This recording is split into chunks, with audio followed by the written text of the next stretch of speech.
Hey everyone, it's Joe from Gadgetry Tech, and today I'm going to be talking about the DB12 inline amplifier from HELM Audio. Probably one of the easiest reviews I've done in a while because it's very simple, it works, it's very analog. There's not a lot of cover, but there's a lot to talk about, and there's a lot of cool things that this thing does. Now before I get into everything, I do want to thank HELM Audio. They did send this to me for review, which is super exciting because they make some awesome stuff. And I also have the DAC, the Bolt DAC review is coming down the road. So thank you to them. I will have a link in the description below for a generic affiliate link for Amazon. Right now, I believe it's cheaper on the HELM Audio website. So the link supports the channel, but don't feel compelled to. I just do that to help you find the product. Small kickback is great, but at the end of the day, I just want to help you decide if this is the right product for you or not. Now, the fact that this was sent to me for review will not sway what I say about it, whether good or bad. I'm always honest in every single review. I believe that's important for the long-term health of this channel. But anyway, with that being said, let's dive in. So let's cover this in the simplest terms possible first. This is an inline amplifier, which means this end plugs into your source, that end goes to your headphone or headset, and it will make it louder when the switch is on. How much louder? Well, this is called the DB12 because it actually adds a 12 decibel boost. Now that is not always necessary. There are very efficient headphones or IEMs out there that don't need extra amplification power. And this is where the whole honesty part of this review comes from, because this isn't going to be necessary for everybody. But what this does is it uses the THX AAA amplifier technology, so it's clean, unadulterated sound. It is not coloring the sound. It's literally taking what this is plugged into and making it louder. Now the DB12 also has inline controls, so you have your plus and minus buttons for your volume, and then the middle button serves as your play pause. You can double tap to go forward a track, triple tap goes back a track. That works on it works on mobile phones, it works on tablets, it can work on some laptops or PCs depending on if it supports that or not. Usually if it's a combo jack, it seems to work pretty well, which is TRRS. And this will also work on consoles, but it won't have like your, these buttons don't do anything. It'll just plug in. So there's mixed, your mileage may vary type functionality to it. But what always works is this little switch on the side. So right now it's in the off position, which means this is just taking what it's receiving and sending it back out without changing the sound quality, except I get my inline controls. Now when the switch is on in the middle position, which is kind of interesting, it's not towards the end because I feel like it's easier just to slide it all the way over. The middle position is on. That's a 12 decibel boost. You can see the green light is illuminated now. So now this is a much stronger signal. Now the bass boost. This is a 6 decibel bass boost. So if you found that you have a headphone or headset that needs a little bit more bass and you either don't have the ability or time to custom EQ it, that is a simple bass shelf that extends to lower frequencies as well quite nicely. So it gives your headset or headphone a little bit more slam, a little bit more punch to the bass. Not necessary for a lot of headphones, and for people who want something bass neutral, the good news is you can leave that off and have a very flat, clean sound. Now I did measure this just in case. So what I did was I have these Odyssey Euclid IEMs. They're about $1,000 to $1,100 planar magnetic IEMs. I have an IEC 711 rig. Basically, it's pretty accepted as an authentic way of measuring IEMs, wireless earbuds, etc.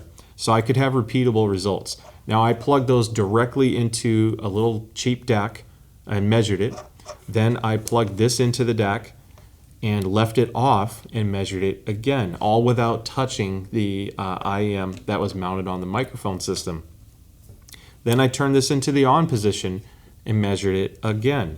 Then obviously with bass boost enabled, I measured it again. Now I did each measurement several times to make sure I had no abnormalities or weird inconsistent results. And the good news is, in all 3 of the 4 measurements, the frequency response was identical, which is really important because you don't want to just plug this in and then find that a lot of your dynamics are crushed or you're not getting that bass or treble that you're used to, whether it's emphasized or de-emphasized. So it's very clean. Again, it's not modifying the signal.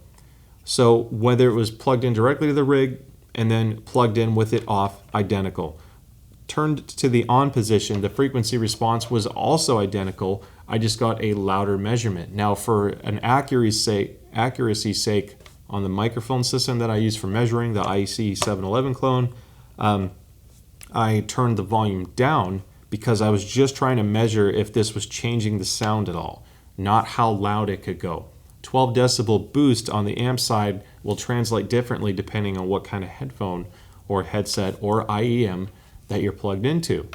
And then lastly, with the bass shelf, you can see the difference on the measurement charts I'm showing you on the screen. There is a big lift down low. Again, 6 decibels is a decent amount, but not so much that it's completely, muddying up your mid-range. I found that it made certain male vocals have just a little bit more warmth and heft to it, but it didn't negatively impact my treble. It wasn't overpowering it too much. Again, thankfully, you have the option to turn it off if you find that it's not giving the sound performance that you're looking for. As far as basic specs go, it's rated at 6-hour battery life. It takes 2.5 hours to charge it from empty. With the bass boost on, I was getting closer to about 5.5 hours, especially when I was driving some harder to drive headphones that could take that extra power, mainly because you're turning your volume up louder. And as you're either pushing bass at a higher decibel level or overall volume output is being worked harder, the battery life naturally will decrease. Now the good news is, or for one, with the bass boost off, I was able to pass 6 hours, no problem. I was getting about 6.5 to 7 at the volume I would listen to on larger headphones. On IEMs, you can actually get a little bit longer because you're not going to boost the volume much. But the good news is if your battery dies, it'll still work. Just either leave it in the off position and charge it while I guess you're using it or whatever, or just unplug it and you can still listen to your music. It just may not be as loud. But the battery life, 2.5 hour charge time is a little bit slow in my opinion. It's not a fast charge, especially considering how small and lightweight this thing is. It weighs 1 ounce, by the way, which I think is like 30 something grams. So it's not that heavy. Now power output is rated at about 110 milliwatts at 32 ohms, and it's at a 0.1 or less than 0.1% total harmonic distortion. So you might get a little bit more volume out of it, but again, you're going to introduce more distortion into the signal path, which can hurt your sound quality. Overall power output is very clean at the volumes I was listening to. I'm going to talk about sound quality in a moment, but I do want to call that out. Now the output impedance, most people don't really look into this too much or care, but it's rated at 0.4 ohms. It's important to know because if you have very low impedance, headphones or IEMs in particular, you typically want a lower output impedance because you don't want to hurt your frequency response because of an impedance mismatch issue. So now that I got that out of the way, let's talk about how this translates into real world use. So if you were paying attention earlier, you may have noticed that I said TRRS. And yes, this does have a microphone pass-through. This is, I think, one of the coolest selling points of this because as you know, some of you, if you frequent my channel, I review gaming stuff a lot. And analog gaming headsets are some of my favorite ones because they sound better typically than the wireless stuff. But when I use something like my Sennheiser EPOS H6 Pro, it's not bad, but when you connect it to my Xbox controller, which has roughly 30 watts or milliwatts of output versus 110, you quickly get close to the limits of volume output that a controller can do. Same thing with the Astro MixAmp Pro, which I really like, by the way, because it has this volume knob for your game or master volume, then game to chat mix. If you don't care about gaming, I'm sorry, but I want to point this out because to me this is a huge selling point. You can connect this to the Astro MixAmp. Now I have an Astro MixAmp with an amp upgrade, a THX AAA amp that has really clean, powerful, dynamic sound to power any gaming headset or headphone I want. So I can literally use this to drive really expensive headphones. If I'm using something like an Antlion mod mic and a splitter, I can have this like $3,000-$4,000 headphone amp DAC setup that works on Xbox, PC, PlayStation with game to chat mix. That's super cool. So I'm really excited. Honestly, this thing's been used a lot. Now I'm going to point out one thing that I wasn't crazy about. And this cable, by the way, is 2 feet long. This side's 2.5 inches long or so.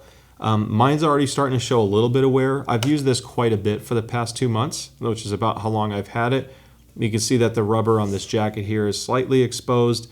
It's not affecting the sound quality. This is basically just a decorative I guess, protective outer jacket, but there's still a really nice rubber cable inside.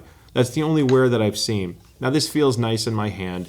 It's plastic, it's not metal, even though the pictures may make it look metal. This is literally just a shiny plastic material. It helps keep the weight down. It's comfortable in hand. It hasn't creaked or fallen apart or made any weird sounds for me. But I just want to point out the whole look and feel thing. So I want to talk about something really basic. This literally just takes, again, I started with this. It takes what you're sending it and amplifies it and sends it back out. If what you're sending it is a poor signal, this isn't going to magically fix that. It's going to make that poor signal louder. So if you have an old computer, a phone with a bad headphone output, it's staticky or has distortion or hums or terrible signal to noise ratio, stuff like that. This isn't going to magically fix all that. It's just going to, again, take what you're sending it and make it louder. Now they have things like the Bolt DAC amp, which if you buy these together, I believe the combo is cheaper right now than just buying the amp, so something to look into. This is a USB-C to headphone out, does MQA, all this other stuff, but you want to make sure that you're feeding it a clean signal. Now, if your phone, laptop, gaming device, whatever is clean, great. If you need to upgrade, you can get like a $10 Apple dongle that will clean up your headphone output on your computer, for example. Just get the USB-C one, of course. And then all of a sudden you have a clean, very loud setup on a budget. Now, this isn't even the cheapest headphone amp out there. There are headphone amps like JDS Labs, Atom, the shit Magni Modi stack is comparably priced to this, but it's much bigger and heavier. So the selling point to this is it's a THX amp in a very compact portable chassis. So it's not going to be the best bang for your buck out there. There's other stuff that's more powerful for less that aren't as portable. Where this just excels is its TRRS, which a lot of the other stuff I just mentioned isn't. So it supports mic, but it's extremely portable and lightweight. I use this thing all the time. I've been, for the past couple months, it's not even just gaming, which this thing is always out because it's plugged into my mix amp at minimum. But I move around in my office a lot. I'm doing things. I have my gaming set up over there. The desk is behind the camera where my main editing station is. Got the whole listening setup behind me. When I'm moving around and setting stuff up, I use this all the time. If I travel, I can't travel with my Zen signature stack. This thing's huge. The power supplies are bigger than this. So yeah, it sounds great, but that's not realistic for me to go travel with. But if I wanted to bring a good pair of headphones or IEMs, like the Euclids, even though it's an IEM, that touches on another thing. There's headphones and headsets and IEMs that don't need extra amplification power. So if you got something that's low impedance, extremely sensitive and easy to drive, this is going to make it extremely loud, almost like overkill. So unless you want the volume controls, that's one thing. But something like this is great to travel with because now I don't have to bring my big headphones and I get my planar sound and I have enough power to drive them properly with a bass boost if I want it. So just keep that in mind and know, I guess plan out what you're planning on using this for and if those benefits are good for you. I love this thing and I use it all the time for working around the office or gaming, and it's been very handy, much more so than I expected it to be. And it just performs really well, literally just makes it louder. So, when you get into things like these, the Sennheiser 560S is $200. It's 110 decibels, so it's very sensitive, but it's a 120 ohm headphone. And while I found that in most cases, like 80-90% of the time, a headphone out on a laptop or phone has been loud enough, sometimes I just wanted a little bit extra overhead, whether that's because I'm doing custom EQ and I lowered my preamp gain, or the source I was listening to was quiet. So this just gave me that extra headroom. Then you step up into the big ones like this. The Sundaras are 94 decibel sensitivity at 32 ohms. So kind of the opposite of this, lower impedance, lower sensitivity. And then the HE1000 SEs, those planars are 32 ohm. They're actually fairly easy to drive, but those are $3,500 and they can benefit from more power. They handle extra power really well. And this little thing powers them all. I never felt like, man, I wish I had a more powerful amp for this right now. When you get into the bigger stacks, it's because you want balanced, you want a tactile knob or just the flexibility in changing gain switches and things like that. This is just a really elegant, clean little solution that you can take with you. So with that being said, I hope you found the review helpful. I didn't want to script this too much because there's a lot of cool little things that go beyond the spec sheets, and I've just enjoyed this little device a lot. And I hope that this video helped you decide if this is something that you need in your life or not. And if you have any feedback or questions, don't forget to shoot a comment. I'm doing my best to keep up. The channel's been growing a lot, so thank you for that. If you're not a subscriber, please click the subscribe link below. I will be covering the Bolt DAC along with some of these headphones I actually recently mentioned that I haven't reviewed yet.